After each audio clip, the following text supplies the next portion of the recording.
उमेदवार विजयी झालेत। बारामतीमधून सुप्रिया सुळे विजयी।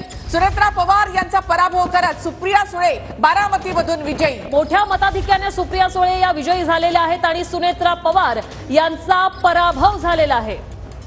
लाखापेक्षा जास्त मतांनी सुप्रिया सुळेंनी सुनेत्रा पवार यांचा पराभव केलेला आहे। बारामतीमधून सुप्रिया सुळे विजयी झालेले आहेत। सुनेत्रा पवार यांचा पराभव करत सुप्रिया सुळे विजयी झाले।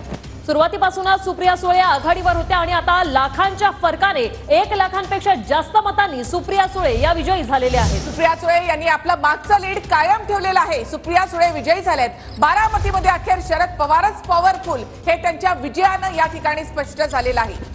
तब्बल 1 लाखांहून जास्त मतं त्यांनी घेतलेली आहेत आघाडीसाठी आणि अजित पवार यांच्यासाठी हा सर्वात मोठा धक्का आहे। तर राष्ट्रवादी काँग्रेस फुटल्यानंतर शरद पवारांनी एक हाती आपला तुतारी हे चिन्ह घेत संपूर्ण राज्यभरामध्ये प्रचार केलेला होता। स्वतः सुप्रिया सुळेंनी संपूर्ण राज्य पिंजून काढलं होतं। तर नितीन गडकरी यांच्या घराबाहेरची दृश्य आपण इकडे पाहतोय। नितीन गडकरी नागपूरमधून विजयी आणि तिथे आता कार्यकर्त्यांचा जल्लोष। तर 1 लाखाहून जास्त मतांनी सुप्रिया सुळे यांचा विजय। तर अजित पवारांना हा सगळ्यात मोठा धक्का। अजित पवारांसाठी अतिशय प्रतिष्ठेची अशी ही निवडणूक होती आणि त्यात ते पराभूत झालेले आहेत। शरद पवार यांनी आपलं वर्चस्व आजही कायम आहे हेच दाखवून दिलेलं आहे।